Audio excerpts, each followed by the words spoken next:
प्रार्थना कर रहा उसका प्रार्थना का उत्तर मिलने में बहुत समय लग जाता है। घर के द्वार बंद करने और अकेले कोठरी में प्रार्थना करने का आत्मिक अर्थ समझते हैं। क्या आप जानते हैं कि जब यीशु मसीह इस पृथ्वी पे थे तो कितने समय प्रभु यीशु मसीह अपने कोठरी में जाकर प्रार्थना किए?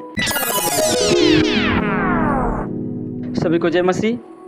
सभी विश्वासी के एक शिकायत रहता है कि उसका प्रार्थना का उत्तर तुरंत नहीं मिलता है। वह जो प्रार्थना कर रहा उसका प्रार्थना का उत्तर मिलने में बहुत समय लग जाता है। पर क्या आप जानते हैं कि जो प्रार्थना करने का सही तरीका है, जो सही रीति है, आप उस रीति से प्रार्थना कर पाते हैं। जो तरीका यीशु मसीह ने सभी विश्वासी को बताए हैं और जिस रीति से प्रभु यीशु मसीह प्रार्थना किया करते थे।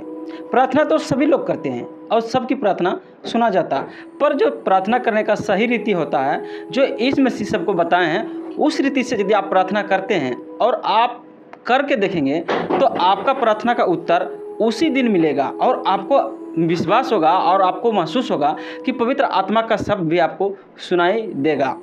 चलिए आपको बताते हैं कि बाइबल के अनुसार जो प्रभु यीशु मसीह ने सभी विश्वासी को प्रार्थना करने के जिस तरीके से बताएं, उस तरीके से हम कैसे करेंगे, उसका आत्मिक अर्थ भी समझेंगे और उसका नियम को भी जानेंगे। जिसे मत्ती अध्याय 6 वचन 6 से लिखा है कि हम प्रार्थना कैसे करेंगे। प्रभु यीशु मसीह स्वयं बता रहे हैं सभी मनुष्य को, परंतु जब तू प्रार्थना करे तो अपनी कोठरी में जा और द्वार बंद करके अपने पिता से जो गुप्त में है प्रार्थना कर। प्रभु यीशु मसीह सबसे करा कि परंतु जब तुम प्रार्थना करे तो सबसे पहले अपना कोठरी में जा। यीशु मसीह अपने कोठरी में जाने के लिए कर रहे हैं। पर क्या आप जानते हैं कि जब यीशु मसीह इस पृथ्वी पे थे तो कितने समय प्रभु यीशु मसीह अपने कोठरी में जाकर प्रार्थना किए?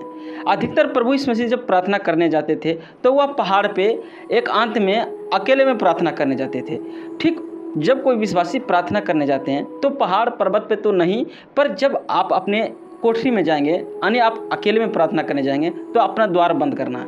आखिर द्वार बंद करना और इसका आत्मिक अर्थ समझ कि घर का द्वार तो बंद कर लिए, उसके बाद हम किस प्रकार से प्रार्थना करते हैं। घर के द्वार बंद करने और अकेले कोठरी में प्रार्थना करने का आत्मिक अर्थ समझते हैं और इसी आत्मिक अर्थ के अनुसार से हम यदि प्रार्थना करते हैं तो वह प्रार्थना का उत्तर तुरंत भी मिलेगा और पवित्र आत्मा का शब्द भी सुनाई पड़ेगा। आपने बाइबल में पढ़ा होगा और चर्च में भी सुना होगा कि जब प्रभु यीशु मसीह प्रार्थना करते थे वह इस रीति से प्रार्थना करते थे कि मानो कि उसका पसीना लहू के समान उसका शरीर से निकलकर जमीन पे गिरते थे। यानी वह प्रभु यीशु मसीह प्रार्थना जब करते थे वह हृदय में आकर वह दिल से, संपूर्ण मन से और संपूर्ण रीति से प्रार्थना किया करते थे।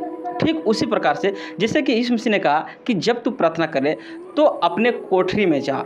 अपने कोठरी का आत्मिक अर्थ यह है कि जब तू प्रार्थना करने एकांत में जाओ, जब अपने रूम में जाओ तो आप हृदय के कोठरी यानी हृदय के गहराई में जाओ। और द्वार बंद करने का आत्मिक अर्थ यह है कि आप सारे चिंता जो आपके साथ घटा है या आपके साथ जो घटने वाला है, जो भी आपके चिंता, परेशानी, टेंशन, उनको आने से रोकना है। यानी उसके लिए आपको द्वार बंद करना, हृदय के गहराई से बस सिर्फ इस मसीह को याद करना है। आपके किसी प्रकार से जो शारीरिक और सांसारिक चिंता है उस चिंताओं को बांधना है, उस चिंताओं को उस समय नहीं आने देना। यानी द्वार बंद करना हृदय के गहराई से और सारे चिंताओं, अभिलाषा जो शारीरिक है उन सारी चिंताओं को उस समय आपको रोकना है। उस समय हृदय के गहराई से सिर्फ परमेश्वर प्रभु यीशु मसीह को ही याद करना है। और यदि आप इस प्रकार से करते हैं तो आपको पवित्र आत्मा का शब्द भी सुनाई पड़ेगा, क्योंकि प्रभु यीशु मसीह ने कहा कि जब तू प्रार्थना करे तो अपने कोठरी में जा और द्वार बंद कर। सबसे पहले कोठरी में जाकर यानी अपने हृदय के गहराई से, कोठरी के मतलब अपने हृदय के गहराई से, और द्वार बंद करने का मतलब यानी अपने सारे जो चिंता अभिलाषा है उसको आने से रोकना और उसके बाद प्रार्थना करना। और उस प्रार्थना में क्या बोलना है, जिससे कि आगे लिखा है, गुप्त में प्रार्थना कर, तब तेरा पिता जो तुम्हें गुप्त में देखता है प्रतिफल देगा। प्रार्थना करते समय अन्य जातियों के समान बकबक ना करें, क्योंकि वो समझते हैं कि उनके बहुत बोलने से उसकी सुनी जाएगी। जब एक व्यक्ति हृदय के गहराई से और सारे चिंताओं को आने से वह रोक के प्रार्थना करता है तो वह स्वयं बकबक नहीं करेगा।